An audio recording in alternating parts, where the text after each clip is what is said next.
Hi, everybody. Ridgely Goldsboro here, and we're here with Jeff Eisman, president of Maverick Applied Science, for the final video in the series of the Maverick story until now. There may be more in the future. And we're going to talk a little bit in this video about the maturity of the company as the company has become a solid, stable company. And first question I have for you, Jeff, is what's different today than 20 years ago in your business and the industry?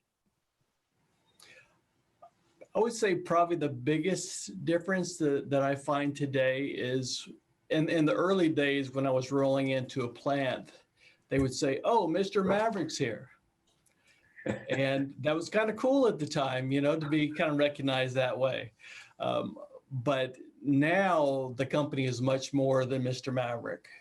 It's not just Jeff. It's a very seasoned staff of professionals, of engineers and inspectors, with a lot of supporting staff as well, that really make it go. And they allow us to do to act more timely, to do more bigger projects, and to really to give the clients a lot of detailed attention in every phase of the project. And it's much more than I could ever do by myself. So, you know, like, you know, everyone's heard probably, it's all about the people. They're your most important asset.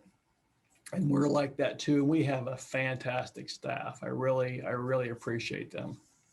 And what do you do to help them and the company stay on the cutting edge in your business?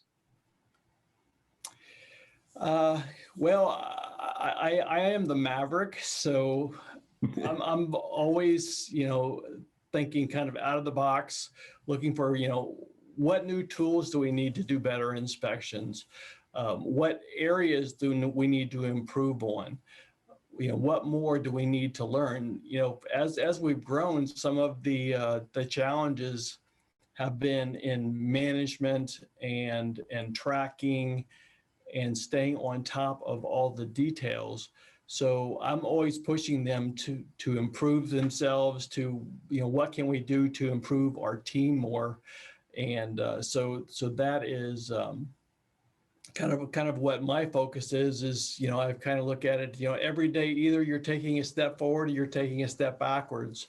So my job is to keep pushing forward, keep them not just getting buried in the details, but looking up and making sure that, you know, we're on the right track, and to make sure that kind of everybody is rowing in the same direction, as they say.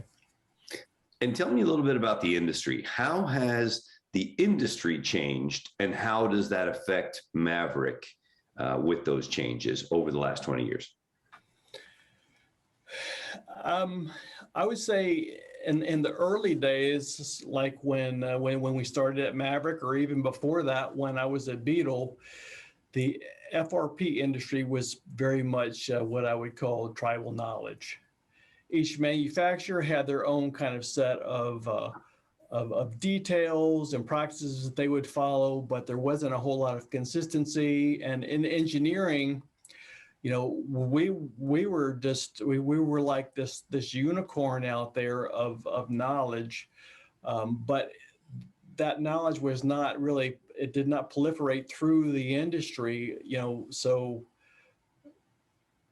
you had people out there that were building stuff, but they didn't necessarily know they could make the products, but not the systems.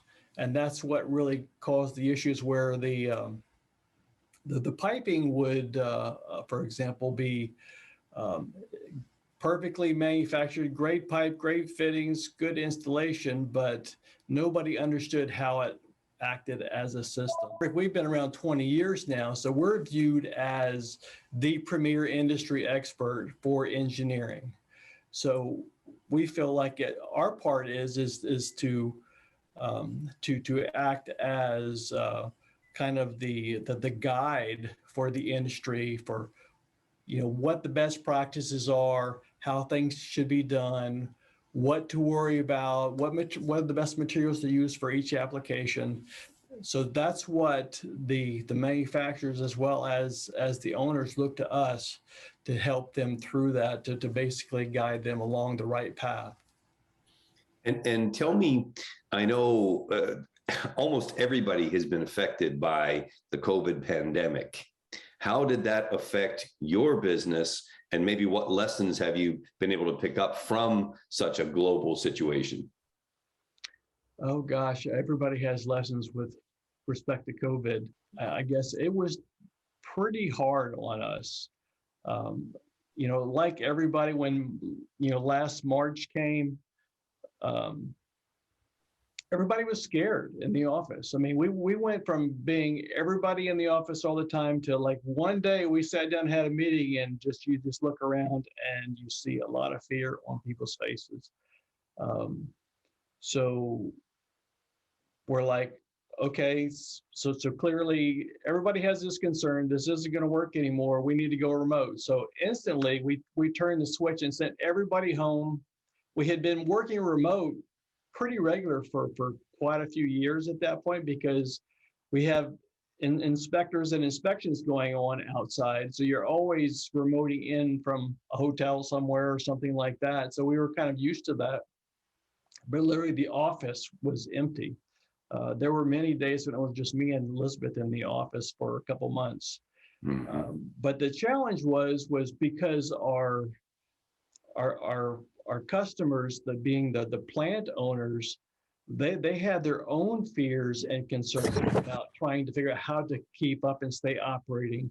And so they basically they drew back and put a bubble around their precious operating team, who were the guys that keep the the wheels turning every day, and they basically sent everybody else home, and there was very limited access to any of those people. So where I was going out and visiting plants sometimes every week to hear their problems, to help them walk through their concerns and maybe develop solutions, we had no access. So literally for a few months, in the summer of 2020, we were kind of stranded. I felt like we were just kind of hanging out on an island and not able to touch anybody. What really helped us was basically recognizing that we needed to change. We couldn't survive like we were going. So we did what I call a digital pivot. We embraced digital marketing. And we got a marketing firm, and we began to find new ways to reach out and touch our customers.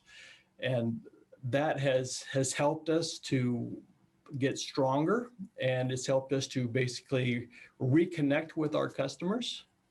And I think that's probably some of the biggest things that I've learned, but beyond that, it's, listening to your people. I think that was a critical point. As well as just maintaining a personal connection. That was probably the biggest challenge. I think that's been a big challenge for everybody, for sure. So last question for you. As you move forward, Maverick in the next 10, the next 20, what's your vision for the future of Maverick as the founder? My vision for the future is doing more of what we're doing. We have established ourselves now as a leader in the industry, and I want to expand on that. So we want to touch more customers. We want to be in more pulp and paper mills. We want to be in more chlor-alkali plants, more power plants, and we want to be basically. We feel like we're here to help. So we want to be able to help them and bring, and it's not even selling for us. It's just educating them, showing them the right ways to do things so they can be successful or more successful, I guess I should say. That's really our goal. So we want to grow by helping others. Well, Jeff, thank you very much. It's been very interesting to learn the Maverick story. Certainly appreciate it. And I wish you and all of your team another 20 years of success. Thanks so much for your time. Thanks, Risley. I appreciate you.